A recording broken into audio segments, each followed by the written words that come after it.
अब है पिछले टर्म पे हम लोगों ने प्लांट का रिप्रोडक्शन पूरा किया और उसका आपको नोट्स भी मिल गया, नोट आपने लिख लिया होगा। और बीच में थोड़ा सा किसी कारण से गैप हो गया, अगला वीडियो देने में लेट हुआ। तो प्लांट का रिप्रोडक्शन कंप्लीट हो गया, हमने प्रोसेस समझ लिया, मेल गैमेट फीमेल गैमेट या वहाँ जो हमने पॉलन ग्रेन और एग सेल पढ़ा, ओव्यूल पढ़ा। तो उसी तरह से यहाँ भी ह्यूमन बीइंग में भी रिप्रोडक्शन जो होता है वो फ्यूजन ऑफ गैमेट होता है, लेकिन इससे रिलेटेड कुछ और टर्म्स होते हैं। तो ह्यूमन बीइंग का रिप्रोडक्शन इंटरेस्टेड चैप्टर है, डिस्ट्रेटिक है, टॉपिक है कि अपना रिप्रोडक्शन कैसे होता है, क्या सिस्टम होता है उसमें। तो सबसे पहले ये होता है कि हमारी ग्रोथ होती है, बच्चा जब पैदा होता है तो उस समय ग्रोथ होती है, उसकी कुछ स्टेजेस होती है, ग्रोथ की स्टेजेस होती है। जब वही बच्चा पेट में रहता है तो उसको फीटस कहते हैं, जब हाथ पैर नहीं बना है तो उसको हम एम्ब्रियो कहते हैं। फीटस के बाद ये हो जाता है बेबी, बेबी के बाद चाइल्ड हो जाता है, चाइल्ड के बाद बॉय हो जाता है और बॉय के बाद एडल्ट हो जाता है।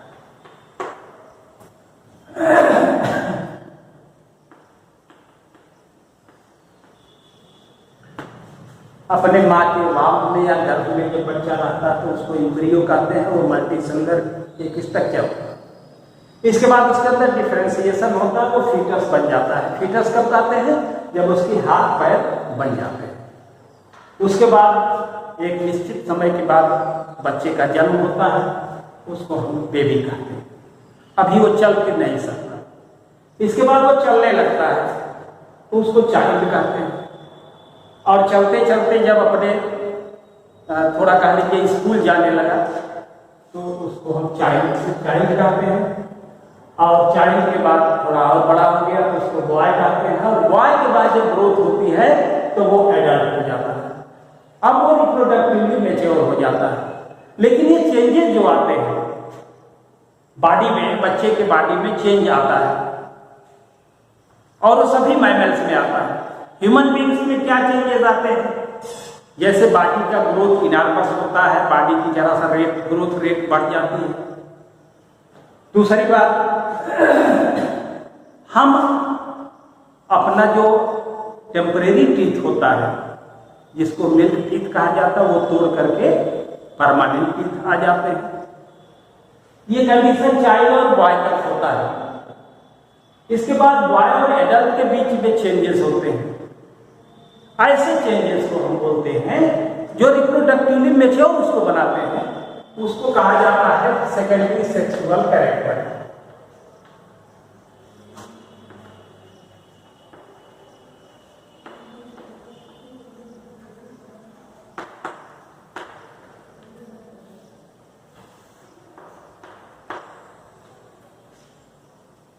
तो दो प्रकार के कैरेक्टर होते हैं, एक तो प्राइमरी सेक्सुअल कैरेक्टर होता है, दूसरा सेकेंडरी सेक्सुअल कैरेक्टर होता है। प्राइमरी सेक्सुअल कैरेक्टर वो है कि बच्चा पैदा हुआ, उसको कुछ देख करके लोगों ने बता दिया कि ये लड़का है या लड़की है, तो प्राइमरी सेक्सुअल कैरेक्टर। आप देख करके बच्चे एकदम नवजात जो शिशु है, अर्ली बॉर्न चाइल्ड, उसको आपने कह दिया कि ये लड़का है या लड़की है, वो प्राइमरी कैरेक्टर है। लेकिन अब प्राइमरी कैरेक्टर मैच्योर होगा और वो फंक्शनल होगा तब वो जाकर के एडल्ट बनेगा। तो कोई बच्चा आप प्राइमरी कैरेक्टर के आधार पर कह दें कि ये लड़का है या मेल है, मेल नहीं हो सकता वो, आफ्टर सेक्सुअल मैच्योरिटी तब वो होगा। और वो कब होगा? जब सेकेंडरी सेक्सुअल कैरेक्टर डेवलप होगा। Secondary sexual characters are the signal of sexual maturity. जब इस तरह का कैरेक्टर डेवलप होने लगता है तो ये कहा जाता है कि ये मेल है या फीमेल, सेक्सुअल मैच्योरिटी उसके अंदर आ रहा है। तो अब दो वैरायटी होती है, ये डेवलप्ड ऑर्गेनिज्म है, एनिमल है, ह्यूमन बीइंग एक डेवलप्ड है, इसलिए दो इसके अंदर सेक्सुअल डाइमॉर्फिज्म कहा जाता है कि सेक्स के आधार पे दो प्रकार के जीव पाए जाते हैं जिनको आप मेल और फीमेल कहते हैं, गर्ल एंड बॉय कहते हैं, मैन एंड वुमेन कहते हैं। तो अब secondary sexual character man women में नहीं डेवलप, गर्ल एंड बॉय में डेवलप होगा। अब वो चेंजेस कौन आते हैं?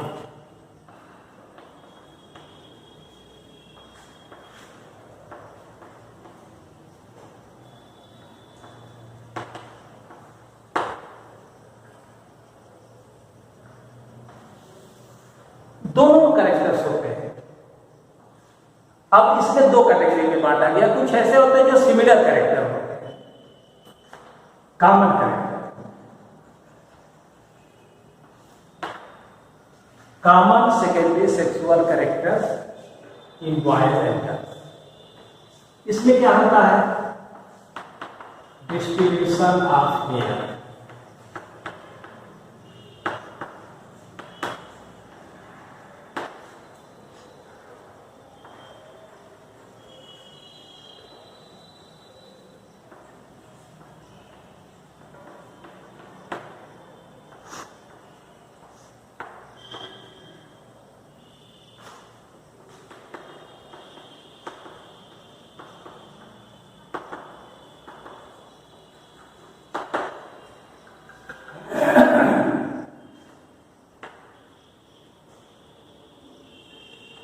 Elongation of bone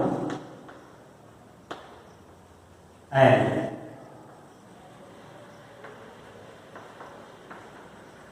musculature, इसमें भी सेम होगा। ये कॉमन कैरेक्टर्स होते हैं। मस्कुलेचर बन जाता है, ग्रोथ होती है। तो डिस्ट्रीब्यूशन ऑफ बॉडी हेयर,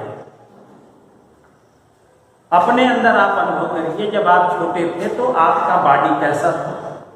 इसके बाद अपने बॉडी सरफेस पे कुछ थिन लेयर पे थिन हेयर डेवलप हो रहे हैं। हाथ पर, पैर पर जो अच्छे अच्छे पैर थे वो हेयरी हो गए, अच्छे नहीं लगते हो, तो बॉडी हेयर का डिस्ट्रीब्यूशन।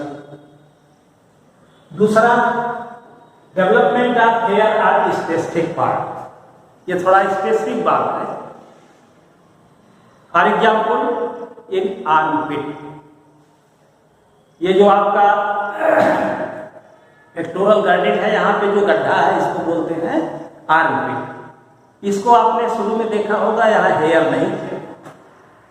अब आपकी डेवलपमेंटल स्टेज चल रही है, कुछ लोगों को हेयर आ गया होगा, कुछ लोगों को नहीं आया होगा। दूसरा, hair on pelvic region. Pelvic region का मतलब होता है कि region, genital region are between the two thigh. आपके थाई के बीच में जो कोई स्पेस होता है उसको हम पेल्विक रीजन कहते हैं, जेनाइटल एरिया कहते हैं। वहां पर भी हेयर पहले नहीं था, अब डेवलप हो गया। कुछ लोगों को डेवलप हो गया होगा, कुछ लोगों को डेवलप हो रहा होगा। तो ये स्पेसिफिक कैरेक्टर है, और यही सेम कैरेक्टर गर्ल्स में भी होता है। इसमें कहीं कोई अंतर नहीं, इसलिए इसको कॉमन कैरेक्टर कहा जाता है। दूसरा elongation of bone and musculature. Bone के अंदर मजबूती आती है, इलांगेशन होता है, मसल्स डेवलप होते हैं। तीसरा होता है ऑयली स्किन। ऑयली स्किन दोनों में होता है, बॉयज और गर्ल्स दोनों में होता है। अब गर्ल्स में एडिपोज टिश्यू थोड़ा ज्यादा डेवलप हो जाता है, उनकी बॉडी की सरफेस थोड़ा ज्यादा स्मूथ हो जाता है। लेकिन बॉयज में स्किन ऑयली होगा, एडिपोज टिश्यू होगा, लेकिन गर्ल्स से कम होगा। तो इनका ज्यादा स्मूथ स्किन सरफेस होता है, इनका कम होगा, लेकिन ऑयली हो जाता है। इसका आप रिजल्ट क्या देखते हैं? फेस पे पिंपल्स निकल आते हैं। वो जो सीबेशियस ग्लैंड्स होती हैं, उनका जो सीबम सेक्रेशन होता है वो फैटी नेचर का होता है। स्किन पोर्स बंद हो जाते हैं तो वहां पे छोटे छोटे उभार बन जाते हैं, जिनको पिंपल्स कहा जाता है। These are the also characters related with the sexual characters and develop due to oily skin. Oily skin के कारण बनते हैं। तो ये कॉमन कैरेक्टर है जो लड़का और लड़की दोनों में डेवलप होते हैं। Change in voice.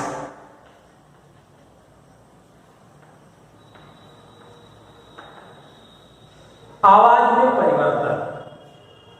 इनका थोड़ा क्रैक वॉइस हो जाएगा लड़कों का, और लड़कियों का थोड़ा डीप वॉइस हो जाएगा। तो ये दोनों कॉमन कैरेक्टर होते हैं।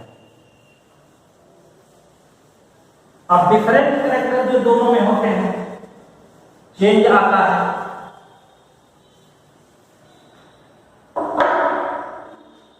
वॉइस में क्या होगा, बीआरआई स्ट्रेचेज,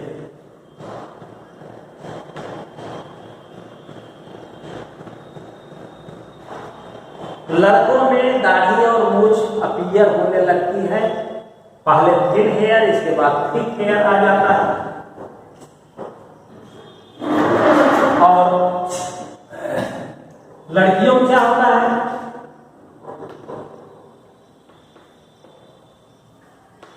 इंक्रीज इन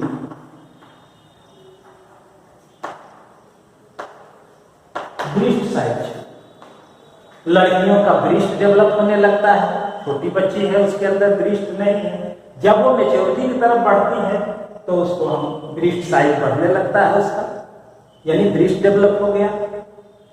और कुछ इंटरनल ऑर्गन्स जो है आपके जेनाइटल एरिया है, वहां पर थोड़ा सा डार्क कलर आ जाता है, डार्केनिंग आ जाता है, इनके निपल्स पे डार्केनिंग आ जाता है। तो इस तरह से ये कैरेक्टर ऐसे हैं जो दोनों में डिफरेंट होते हैं। दूसरा होता है स्पर्म फॉर्मेशन की genital organ.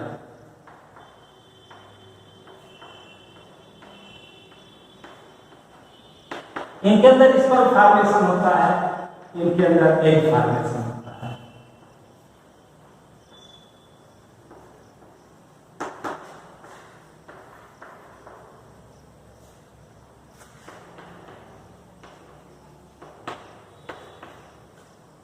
Sperm formation testis के अंदर होता है, एग फॉर्मेशन ओवरी के अंदर होता है। ये मेल गैमेट का, वो फीमेल गैमेट का। तो ये चेंज आ जाता है। एक प्रोसेस लड़कियों में और होता है मेंस्ट्रुएशन।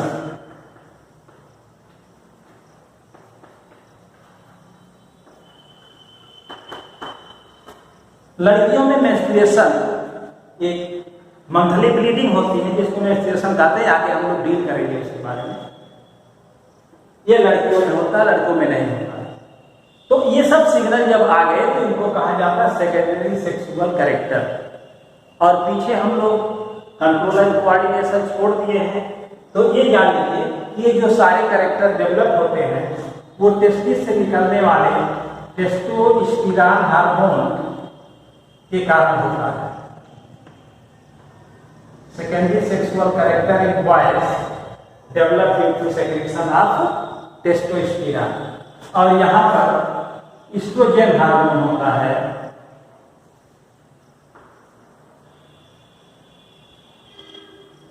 जो ओवरी से सेक्रेट होता है, और इनके अंदर सेकेंडरी सेक्सुअल कैरेक्टर डेवलप होता है।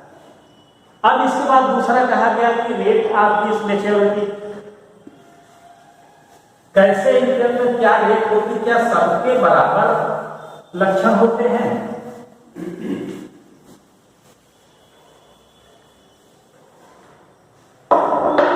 तो किसी का अपीयर होता है जल्दी, early appearance of secondary sexual character हो जाता है। किसी के अंदर लेट डेवलपमेंट होता है।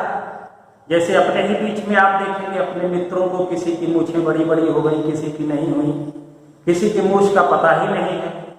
तो ये हार्मोनल सेक्रेशन के कारण होता है। किसी का पहले हो जाता है, किसी का बाद में होता है, किसी का धीरे धीरे होता है, किसी का बहुत तेजी से हो जाता है, लेकिन होता सब में एक निश्चित समय तक सबके अंदर ये चेंजेस आते हैं। सबका रेट अलग अलग होता है। अब इससे रिलेटेड जो ये चेंजेस आते हैं,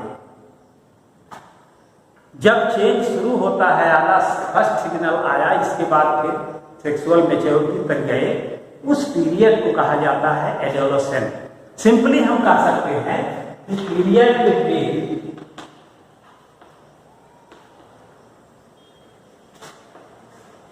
चाइल्डहुड एंड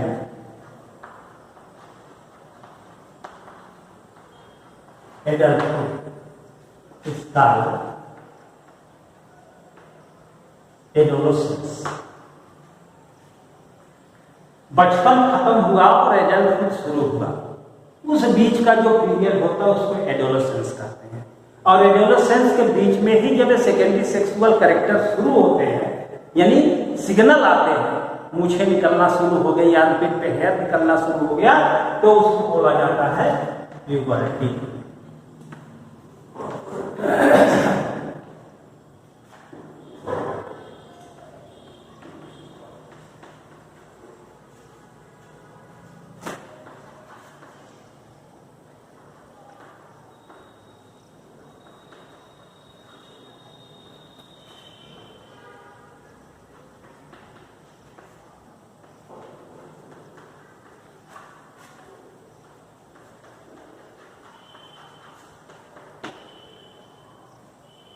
प्यूबर्टी एडोलेसेंट का पार्ट ही है।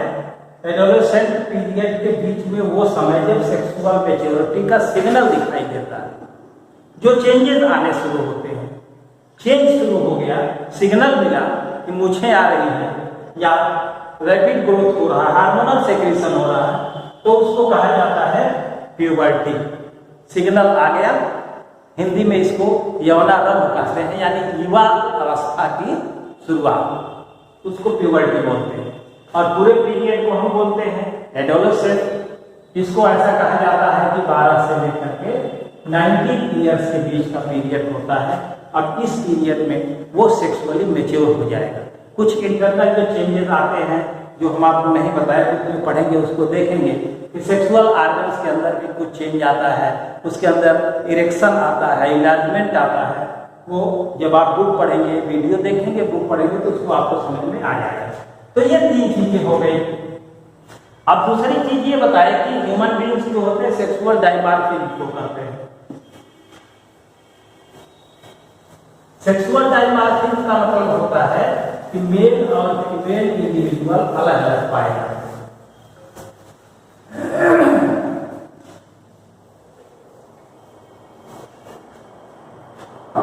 Male and female individuals are found separately, then they show different morphology in case of their body structure as well as in their sexual structure or reproductive structure. So we study the human reproductive system separately, male reproductive system and female reproductive system. First one is the male reproductive system. Then it consists of one pair of testes,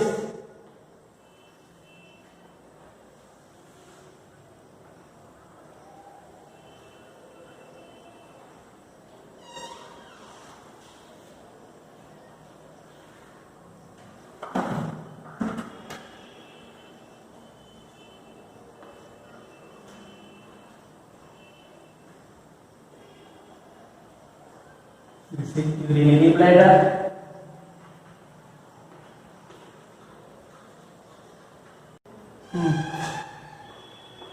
Male reproductive system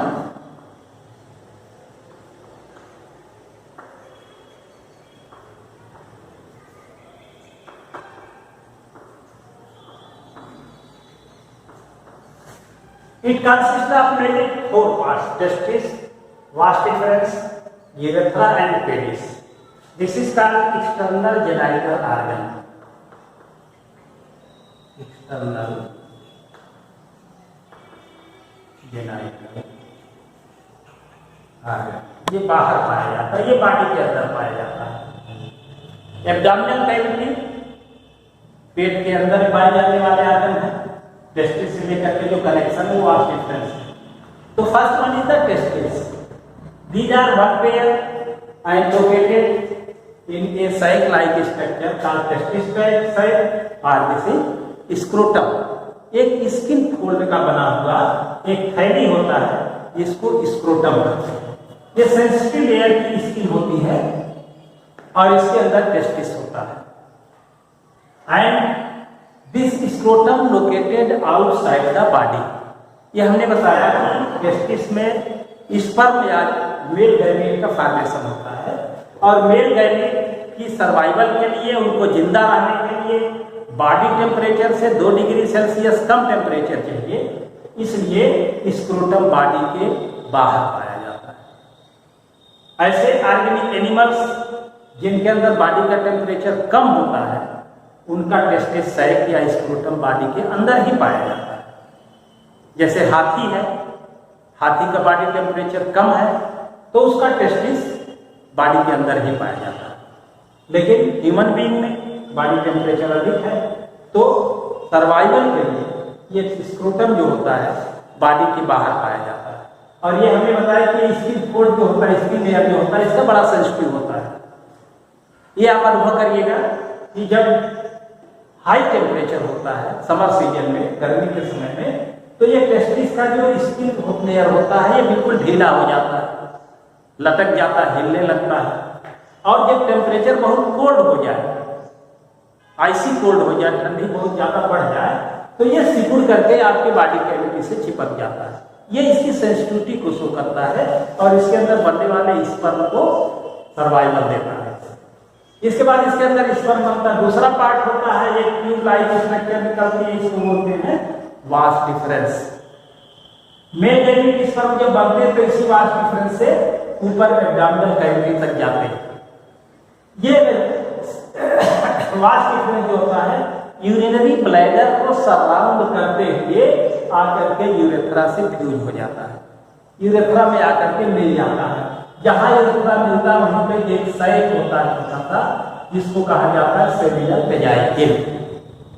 seminal वेजाइकल में एक fluid का secretion होता है जिसको seminal plasma कहते हैं। Sperm यहाँ से आता है, सेमिनल वेजाइकल का फ्लूइड मिल जाता है इसमें, तो उससे क्या होता है, स्पर्म को न्यूट्रिशन मिलता है। फिर आकर के ये यूरेथ्रा में फ्यूज हो जाता है। तो ये स्पर्म जब बाहर निकलते हैं तो यूरेथ्रा के थ्रू ही निकलते हैं, यानी यूरेथ्रा जो ट्यूब है इसी से यूरिन भी बाहर निकलता है और स्पर्म भी बाहर निकलते हैं। इसलिए इसको बोला जाता है यूरिनोजेनाइटल सिस्टम। यूरिन भी है और जेनाइटल आर्गन भी है। ऐसा फीमेल में नहीं होता है, लड़कियों में नहीं होता। उनके लिए यूरिन के लिए अलग पैसेज है और एक के लिए या रिप्रोडक्शन के लिए अलग पैसेज है। तो इस तरह से वास डिफरेंस सेमिनल वेजाइकल से जो सेमिनल प्लाज्मा निकलता है, जब उसमें स्पर्म मिल गया तो ये फ्लूइड के साथ स्पर्म बाहर निकलते हैं, उसको कहा जाता है सीमेन।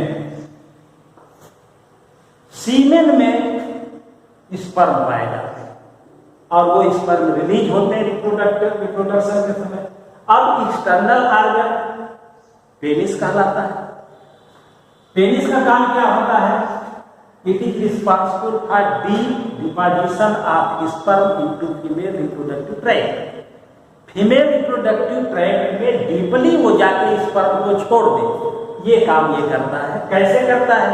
रिप्रोडक्शन के समय इसकी कॉलम्स जो होते हैं उसमें ब्लड भर जाता है और ये जो पेनिस जो फ्लैसिड होता है, जो मुलायम होता है, सॉफ्ट होता है, ये क्या हो जाता है? हार्ड हो जाता है, स्टिफ हो जाता है और कुछ लंबा भी हो जाता है।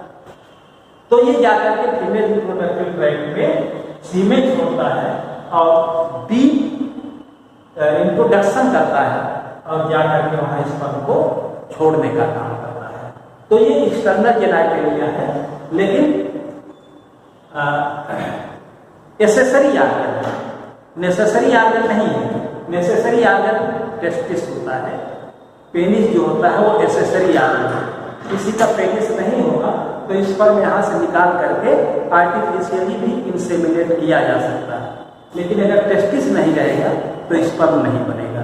तो ये नेसेसरी आर्गन है और ये एसेसरी आर्गन है, लेकिन रोल इसका भी इम्पॉर्टेंट है। ये जाकर के फीमेल रिप्रोडक्टिव ट्रैक्ट में इंट्रोड्यूस होता है और जाकर के स्पर्म का डिपोजिशन करता है और फिर आगे के प्रोसेस होते हैं।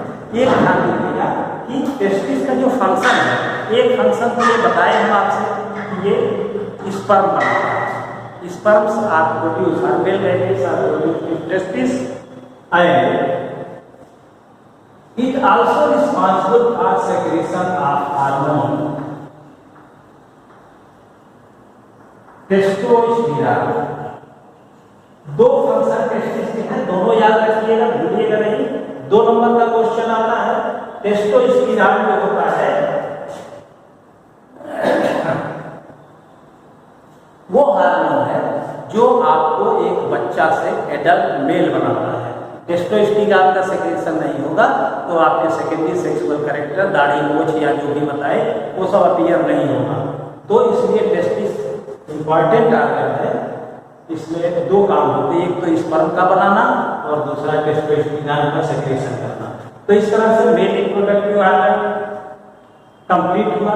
इसके बाद अगले टॉपिक में हम आपको देंगे female reproductive system and process of reproduction, fertilisation, embryo development. ये आपको नेक्स्ट वीडियो में देंगे। यहाँ तक आप वीडियो देखें और बुक को केयरफुली पढ़ें और उसको समझेंगे।